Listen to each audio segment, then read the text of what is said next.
Tania d'aujourd'hui, on est le 14 qui se lève. On a expliqué dans le chapitre précédent l'importance des halachot, que grâce aux halachot, on fait deux choses. D'un côté, on peut faire le birour, on peut raffiner et élever les étincelles divines, et aussi on peut amener plus de gdusha, le or d'Akadosh Baruch Hu, la lumière d'Hachem dans ce monde. Dans ce prochain Pérec, l'Admorazaken va expliquer une notion supplémentaire qu'il y a dans les mitzvot et dans les halachot, que grâce aux mitzvot, on arrive à dépasser même le monde matériel. Par rapport à ça, il reprend un événement qui s'est passé avec David Ameller. Quand David Ameller il a ramené le Aaron des Plishtim, eh bien, il l'a mis sur une charrette. Alors qu'en vérité, en faisant ça, il a oublié l'ordre d'Akadash Baruch Hu, c'est que le Aaron, il fallait toujours le porter sur les épaules. Alors on se demande comment c'est possible que David Ameller, il a pu oublier une halakha que même des enfants y connaissent. Et la réponse à ça dans la Gemara Sota, c'est que puisque David Ameller, il a appelé la Torah, il a défini la Torah Zmirot. Il a dit que c'est comme des chants pour Hachem. Donc quelque part, c'était une faute. Donc il faut essayer de comprendre en quoi c'est une faute de considérer que la Torah, les halachot, c'est Zmirot, c'est des chants pour Hachem. Et quel est le rapport entre le fait que ça soit des Zmirot et la faute de ne pas le porter sur les épaules ou bien sur une charrette.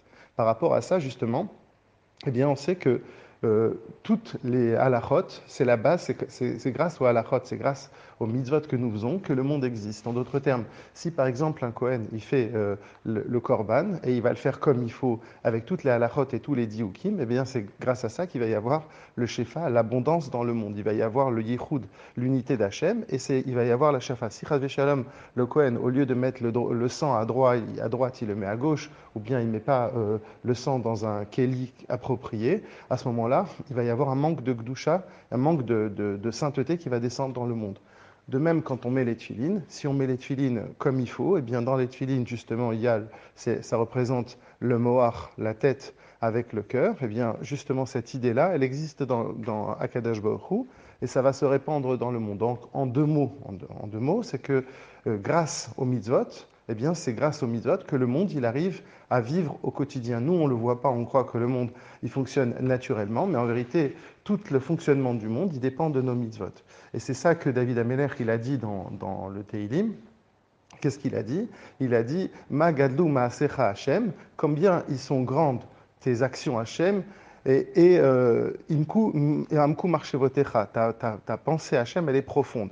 Alors on demande normalement, on aurait dû commencer le Teilim à l'envers.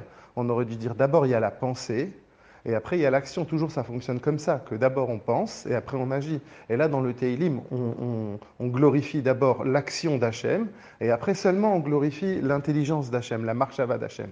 Alors en vérité, c'est exactement ça que l'on veut dire, c'est que quand nous on regarde l'action matérielle, quand on regarde le monde, quand on l'observe vraiment avec des yeux ouverts, eh bien on s'aperçoit à ce moment-là la grandeur d'Akadash Baruch Hu. Donc en d'autres termes, la grandeur d'Hachem, elle ne ressort pas par rapport à sa marchava, mais par rapport à ses actions. Et c'est d'ailleurs comme ça qu'on voit par rapport aux gens, c'est que justement, c'est par rapport à la qualité de leur action qu'on peut définir leur marchava. Et c'est ça que David Ameller, il a voulu dire quand il a défini Akadosh Baruch Hu par rapport à ses actions. Ça veut dire si nous, on est capable de regarder, d'observer le monde, eh bien avec ces yeux-là, on va comprendre la grandeur d'Akadosh Baruch Hu. Et donc, dans la suite, on va expliquer le lien justement avec sa faute, avec la faute de David Ameller.